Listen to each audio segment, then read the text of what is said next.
You are listening to the Critical Mass Radio Show, Orange County's business talk show, focused on exploring topics of interest to CEOs who are leading middle market companies. With your host, Richard Franzi. Hello and welcome to Orange County's longest running business talk show and podcast. And yes, I am your host, Rick Franzi. And ooh, do we have a good show planned for you today? Why do you ask? Fair question. Chris Skaling is our guest. He is the founder and CEO of NAITIVE. Chris, welcome to the program. Thanks for having me, Rick. Appreciate it. So we've been talking all things AI over the past couple years, really since ChatGPT hit the zeitgeist. And I'm excited to have an entrepreneur who's building a business on top of AI enabling technology. But before we get there, can you take us a little bit back in time and talk about the inspiration and motivation you had to launch NAITIVE? Yeah, absolutely. So I spent, the better part of 15 years in the consulting space, employed by the likes of Microsoft, Dell EMC. That's when they had their merger. A fairly large consulting company called EPAM, kind of the list goes on. And I actually spent my time in the Fortune 500 to Fortune 100 space, actually. I was consulting for, the largest auto manufacturer, the largest entertainer, that kind of thing. So I spent my time, as I grew in my career, initially I thought I just wanted to be a data center nerd, the guy who's building cabling. I loved it, I was in my 20s. It wasn't long before the sales folks figured out, hey, this guy's, somewhat intelligent. And he can actually talk to customers and not offend them. So, I got brought into what's called a pre-sales role where, I am architecting the vision and you really kind of spend a lot of time with executives and you're there to be the executor as far as, putting together the actual plan on paper and then hand it off to what I used to do, in delivering these things. So I think I've always known I wanted to be an entrepreneur. My dad at the same age kind of went through the same thing. He was in corporate America, had a, great job. Tired of the politics. Long story short, he actually opened a Togo's. And they did that for a while, and I think they sold after about 6 years. They kind of broke even. So it was a good experience for them. And during that time, I was in maybe middle school and I remember I was somehow slinging Togo's t-shirts for $20 a pop. So much so that kids had to get permission slips to buy them from me. So I guess I've just always had the entrepreneur at heart. But really, really what did it was as I kind of reached what I guess I consider the echelon, or the peak for my career, right? For me personally. That would probably be Microsoft. It was a great organization.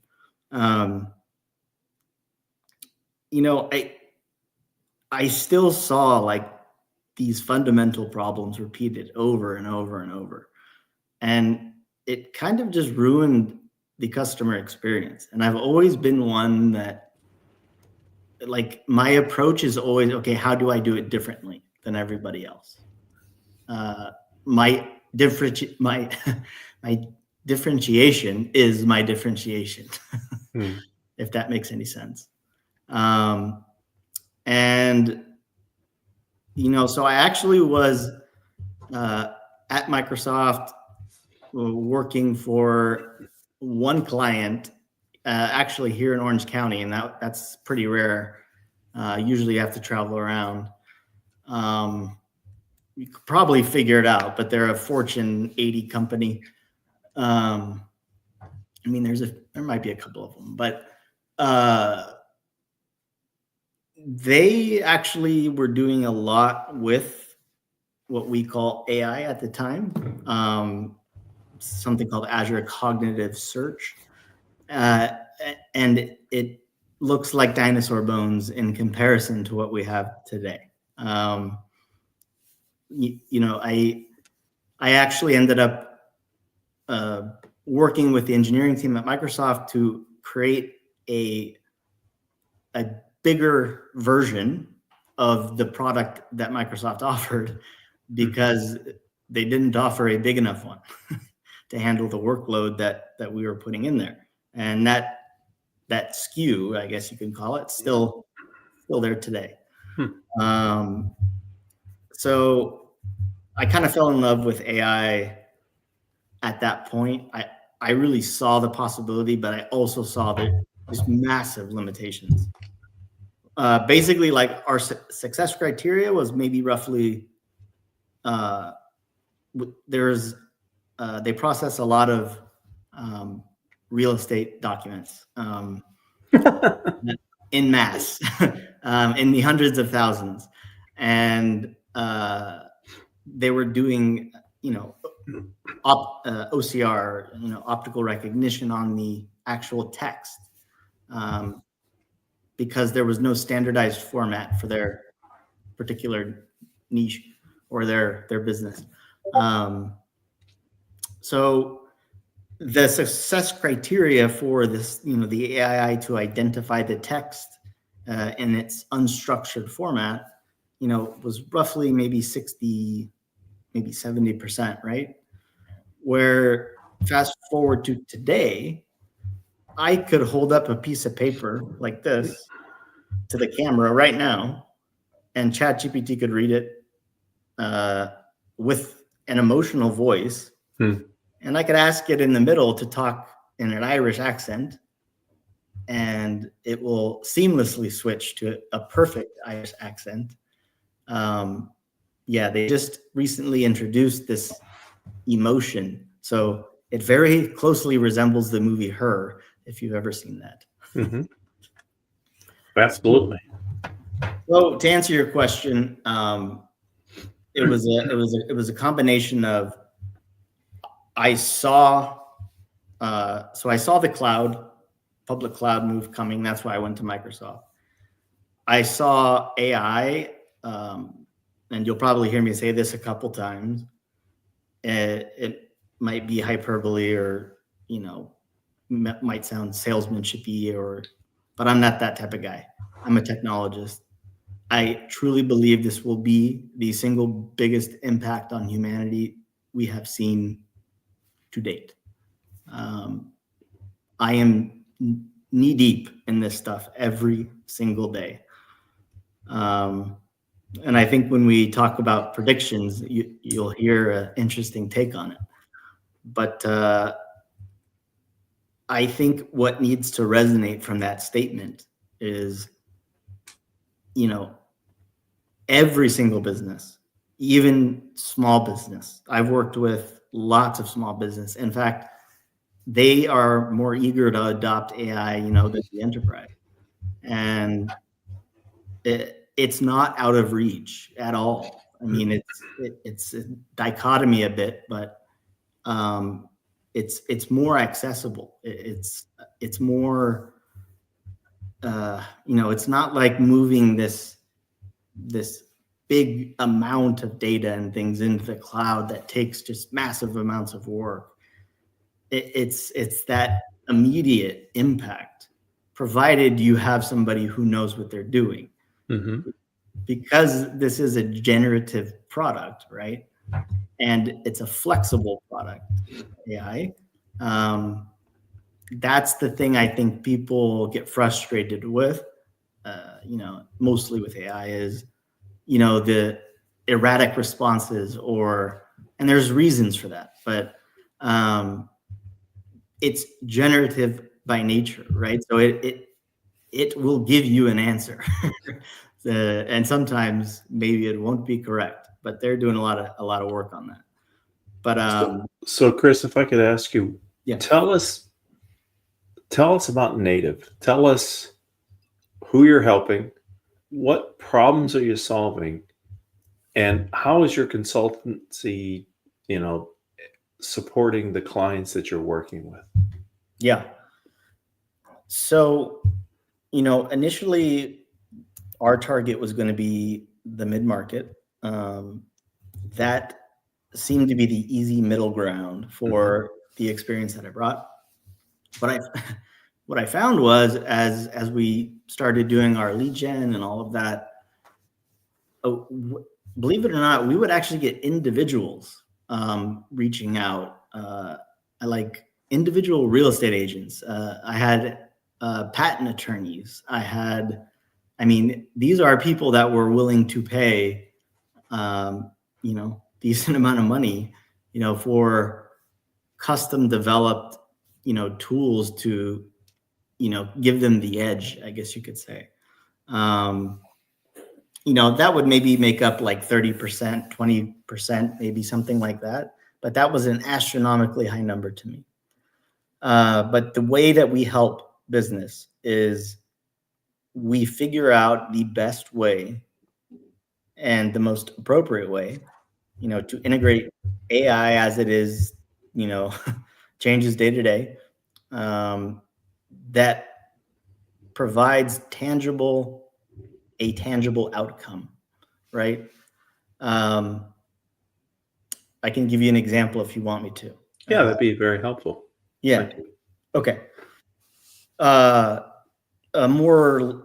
larger project we did recently was for a mid-sized successful real estate agency. And once you get behind the curtains with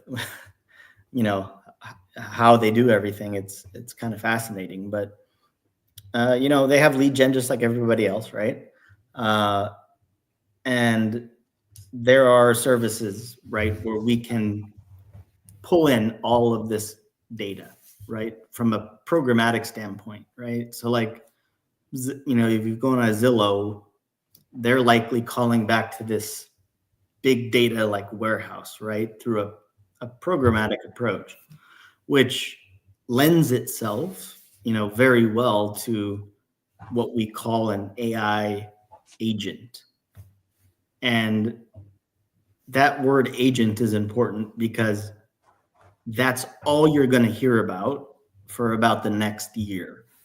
I can explain why later, but what an AI agent is maybe a step up from, a significant step up from what you would traditionally know as a chatbot, right? It is actionable. It ideally acts autonomously. And now what we're moving towards is these agent teams. So what we developed was they were spending roughly, how they calculated with all the people that spend the time on it, about 2 days per week in hours, running through this run book of processes that they have to do in order to target their segment. And this is just one part of the project, but they go out, they like to, send mailers out to high equity owner homes, right? And advertise their services, in hopes, maybe somebody wants to sell, right? And sifting through this data, we're talking you can get 10,000 records back. So identifying patterns and how those patterns translate into who they want to market to was one portion of how that took up their time. So autonomously, what we built was an agent that would fetch this information basically around the clock. when everyone got in the office, they would have a report of, based on what we call like prompt engineering, right? We frame what the agent needs to look for. It knows and kind of contextually understands what it needs to find, right? It takes on that role. And so we equip it with tools and, to go out and fetch the data, but also actually generate charts, actually generate spreadsheets, even fill in their CRM. So they don't need to do any of that. That saved about 80 hours of man working time, for them. And that was about a quarter of the project. Each real estate agent got equipped with their own AI agent, which helped them in their day-to-day. Voice AI.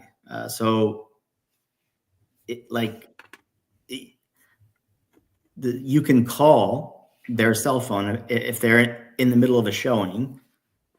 A nearly identical to human voice will answer the phone, and with the same intelligence and contextual understanding, it can screen whoever's calling and essentially take an informative message and say, hey, this person's, doing, it can look at the calendar and kind of see what they're doing and say, oh, they're in the showing at the moment, and try to do a little bit of qualification.